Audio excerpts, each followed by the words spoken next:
Hey y'all, thank you for tuning in. This is another episode of Book Talk / Lit for Books. I'm Brianca Jay, and if you're new here, I want to welcome you to my small corner of the internet and let you know that you are more than welcome to join our community.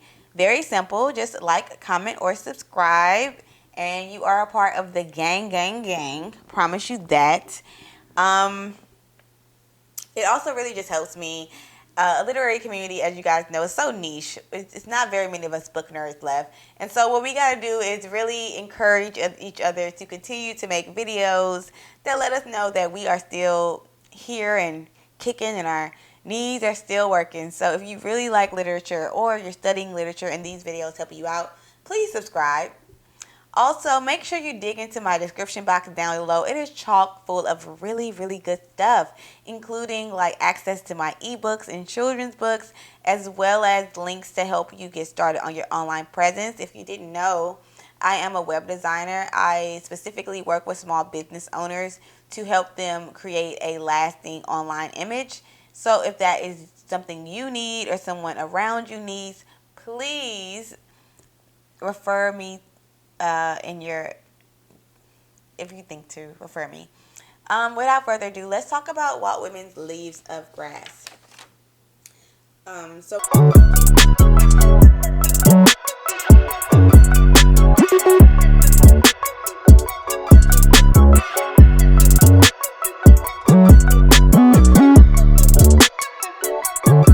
what we're going to talk about is pretty much a summation of a few of the sections of the book. As you know, the book is heavily published, and I just want to talk about some of the few more influential sections of the work and how his work has added to like literary criticism in so many different ways.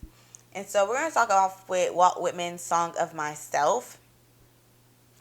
This is the most famous of Whitman's works. It's one of the original 12 pieces, and in the 1855 first edition of Leaves of Grass. Now, what you may know is that the book is extensively revised up until like 1881. And so the poem has previous titles like Poem of Walt Whitman on American and simply Walt Whitman. And if the name continues to shift of titles and a personal revelation of Whitman, so the specific individual shifts to myself, inferring communion between all human beings. Whitman lives to prove that he is the universe, or more specifically, that his experiences in the universe are not unique, but are a part of what many of us all will experience as individuals. The book poem is considered an American epic, beginning in media res, which is like the middle of the poet's life, and loosely follows like a quest pattern. So in section 6, we start asking ourselves the question, what is grass? That's what section 6 is mostly about. And what we'll learn is that the symbolism talks about its ineffability to answer, right? Grass represents maybe 4 to 5 different symbols, including a resurgence of nature, democracy, graves. It could also just represent mortality in itself. So it says, I wish I could translate the hints, and it talks about the ineffability of language once more. And a lot of his work was about his struggle to really articulate his thoughts and share it amongst the human race in a way that he felt that was good enough. Of course, it is a literary work that we continue to praise and research and criticize. So obviously it is an amazing, epic work. But as a writer, he just never felt like he could fully convey the complexity of his thought. And that's what a lot of the work is about. And so when you move on to section 11, we have the story of the 29th bather. And it's talking about a woman who's watching 28 men bathe in the ocean. And it's similar to Emerson's Transparent Eyeball, right? And it's about this paradoxical set of conditions that perfectly describes his poetic stance that Whitman attempts to show that we are in the world, but not like of the world. So though I can watch 28 men bathe, I am the 29th who is only watching. I'm not participating in the act, but I am watching, observing, and aware of what is going on around me. I'm in it, but I'm not of it. Now, by section 25, we have this speech is about his vision. Is the twin of my vision. It is unequal to measure itself. It provokes me forever. It says sarcastically, Walt, you contain enough. Why don't you let it out then? So he's again expressing his frustration with language. He's saying he sees it, he knows what he wants to say, but he like struggles to articulate it in the way he wants it to sound. And he even ends his poem with this really weird word. It's like yawp.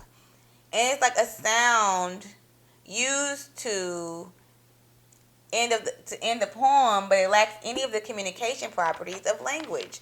And I think that even speaks to this whole ineffability. Like I can't seem to find what I want to say.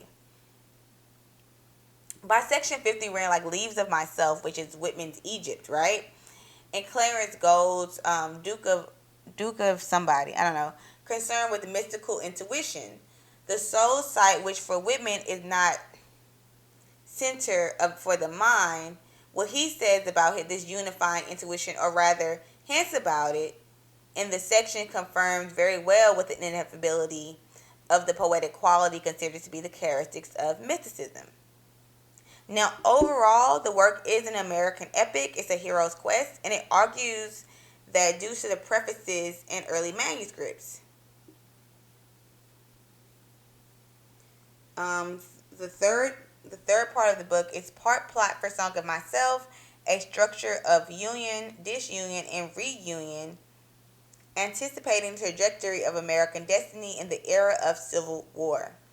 And that pretty much sums up everything you'll find when you're reading Leaves of Grass. So if you didn't have time to if you're reading time to read the book or class, I hope this helped you guys out. And if you just like Walt Whitman, I hope this gave more clarity to the work. My name is Brianca Jay. And again, if you could like, comment, and subscribe, that would really help my channel grow. And I will see you guys next time. Be safe.